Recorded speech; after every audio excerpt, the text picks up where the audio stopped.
Hello everyone, this one is the French typewriter Dactyle from Paris.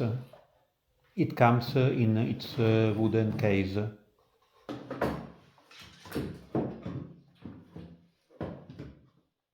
It's a little portable typewriter, very light and simple to use. In fact, it's the French version of the Blickensderfer Number 5, made for the French market. The serial number is 1864, so according to the typewriter database, you find the link in the comments, should be a Model 2 from around 1893. But the Blickensderfer Model 5, on which this typewriter is based, started the production in 1894, so it's more probable a dating of 1894 or 1895.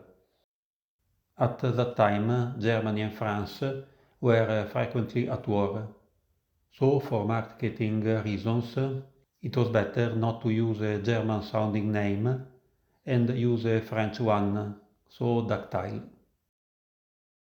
You see that the Blickensderfer and the Dactyle are very similar. Since they have common serial numbers, it's probable that the frames and other parts were produced in the same facilities. But for sure some parts were assembled in France. You see that there is a French layout on the keyboard. But in the keyboard there isn't the usual layout we have also now. George Blickensderfer made a careful analysis of the English language. So the lowest row of keys contained the most commonly used letters, as you see in this Blickensderfer featherweight. For the English language, he determined that 85% of words contained these letters. This positioning allowed the typist to keep his hands on the home row as much as possible, minimizing hand movement and increasing efficiency. Blickensderfer made the same analysis for other languages, so according to his studies, these letters are the more common on the French language and have been placed on this line. The usual QWERTY keyboard was introduced on the Scholz & Glidden typewriter in 1874, and it was designed only for mechanical reasons, since the chance of the typing levers jamming together was more limited with this configuration. But despite of this being the reason, we are still using the QWERTY in the keyboards of our computers and notebooks. Here there is a label with the address of the Dactyle offices in 46 Haussmann Boulevard, Paris. It's here. A lot of traffic. It's strange that there is a label inside the casing of the typewriter of a repair shop in Connecticut, USA. Could be it has been sold in French and after having been used for some time, it has been sold in USA as a used typewriter. Maybe it has an interesting story. In fact, I think that all these old typewriters had many owners, and if they could talk, they could tell amazing stories. At least, this typewriter during a century went from France, then to USA, then to Germany, where I bought it, and in the end in Italy. Inside there is this little box. It's for containing a spare writing ball. It's easy to change, so you can have different fonts on the same typewriters. Did you know that the writing ball of the IBM was already used in 1800s? It doesn't use a ribbon, but an ink roller. When you type a letter, the typing ball lowers and rubs against the ink roller. On the side there is this logo. It seems an official Dactyle logo. It's the hand of Miriam, a kind of Jewish amulet. It's a mystery why there is this logo.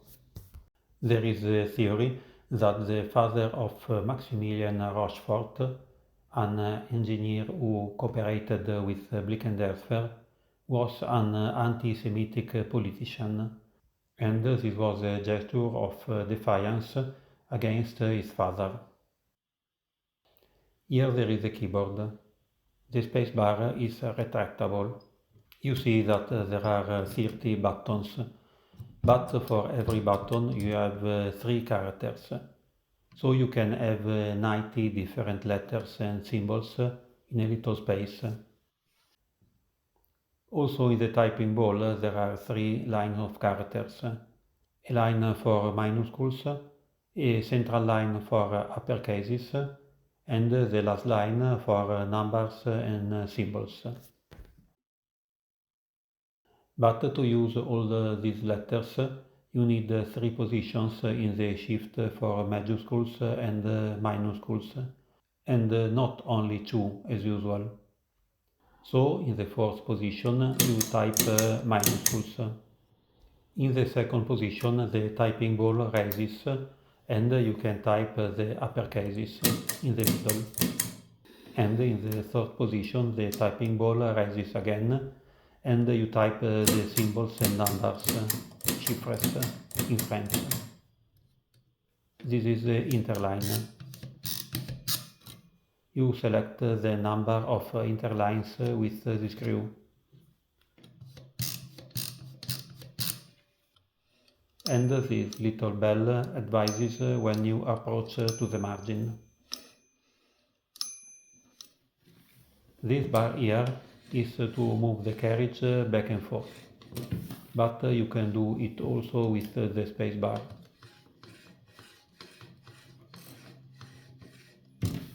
It's the same mechanism.